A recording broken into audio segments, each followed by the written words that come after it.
आकाशवाणी कलकाता জেলার চিঠি পশ্চিম বর্ধমান থেকে পাঠিয়েছেন আমাদের প্রতিনিধি তনুশ্রী বন্দ্যোপাধ্যায়।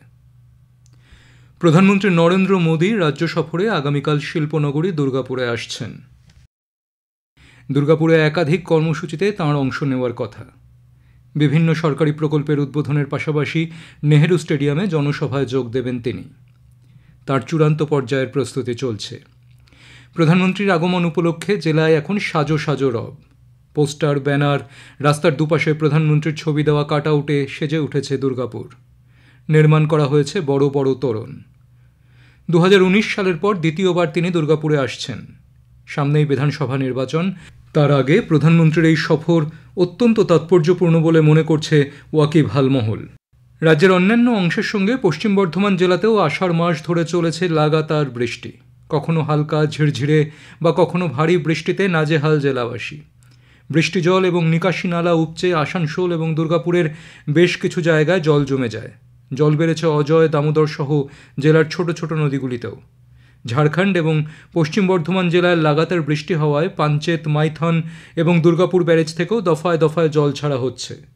অজয়ের জল বাড়ায় ভেসে গিয়েছে কাঁকসার শিবপুর থেকে বীরভূমের জয়দেব যাওয়ার অস্থায়ী সেতু। অজয়ের জল বাড়তে এই দুর্ঘটনা এড়াতে সেতুটিতে যাতায়াত আগেই বন্ধ করে দিয়েছিল প্রশাসন। এদিকে প্রতিদিন বহু মানুষ বিভিন্ন কাজের প্রয়োজনে এই সেতু পেরিয়ে দুই জেলায় যাতায়াত করেন। দুর্ভোগে পড়েছেন যাতায়াতকারী পড়ুয়া থেকে নিত্যযাত্রী, সাধারণ মানুষ সকলেই। এই সেতুর পাশেই পশ্চিম বর্ধমান এবং বীরভূমের মধ্যে যোগাযোগকারী স্থায়ী কংক্রিটের সেতু নির্মাণ করা হয়েছে। স্থানীয় প্রশাসন জানিয়েছে অবশিষ্ট কিছু কাজ শেষ করে উদ্বোধনের পর সেটি চালু হবে।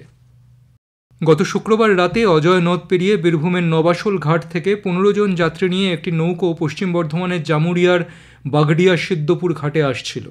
মাঝপথে নৌকোটি আটকে ডুবে যাওয়ার মতো পরিস্থিতির সৃষ্টি হয়। খবর পেয়ে ডিজাস্টার ম্যানেজমেন্ট টিম এবং রাজ্য পুলিশের 7ম ব্যাটালিয়নের উদ্ধারকারী দল এবং পুলিশ প্রশাসনের আধিকারিকেরা ঘটনাস্থলে যান। 7 ঘন্টার চেষ্টায় মাঝিসহ 16 জনকে নিরাপদে উদ্ধার করা হয়। ধস নিত্যসঙ্গী হয়ে উঠেছে কালোহিরে অঞ্চলের বাসিন্দাদের।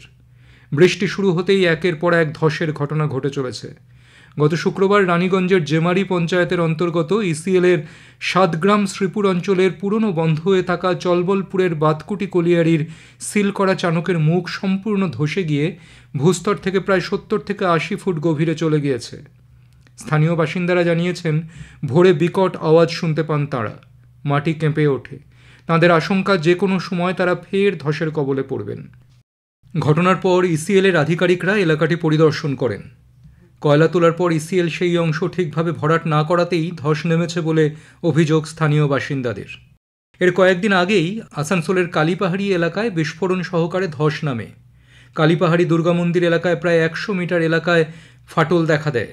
স্থানীয় বাসিন্দারা তাদের নিরাপদ স্থানে সরিয়ে নিয়ে যাওয়ার দাবি জানিয়েছেন। উৎসাহ উদ্দীপনার সঙ্গে জেলা জুড়ে পালিত হল রথযাত্রা উৎসব। আসানসোল, দুর্গাপুর, রানীগঞ্জ, কুলটি সহ সর্বত্রই প্রভু জগন্নাথ, বলরাম এবং সুভদ্রা দেবীকে নিয়ে রথের রশিতে টান দিতে রাস্তায় ভক্তদের ঢল নামে। দুর্গাপুরের ইস্কনের রথযাত্রায় এবারে ছিল 3টি রথ। নাম সংকীর্তন এবং শোভাযাত্রা সহযোগে প্রভু জগন্নাথ, বলরাম এবং সুভদ্রা দেবী 3টি পৃথক রথে মাসির বাড়ি যান। 8 দিন ধরে চলে বিশেষ পূজাপাঠ, ধর্মীয় অনুষ্ঠান এবং ভোগ বিতরণ। রানীগঞ্জের শিয়ারশোল রাজবাড়ির ঐতিহ্যপূর্ণ রথযাত্রা উৎসবে এবারও ছিল মানুষের ঢল। রথযাত্রা উপলক্ষে বহু জায়গায় মেলা বসে। প্রভু জগন্নাথ দেবের রথযাত্রার সঙ্গে সঙ্গেই বাঙালির শ্রেষ্ঠ উৎসব শারদ উৎসবের প্রস্তুতিও শুরু হয়ে গেল। রথের দিন অনেক জায়গায় খুঁটি পুজোর মধ্য দিয়ে দুর্গাপুজোর প্রস্তুতির সূচনা হলো। প্রথা অনুযায়ী অনেক পারিবারিক পুজোর প্রতিমার কাঠামোয় এদিন মাটি লাগানোর কাজ শুরু হয়। জেলার চিঠি শেষ হলো। পশ্চিম বর্ধমান থেকে পাঠিয়েছেন আমাদের প্রতিনিধি তনুশ্রী বন্দ্যোপাধ্যায়।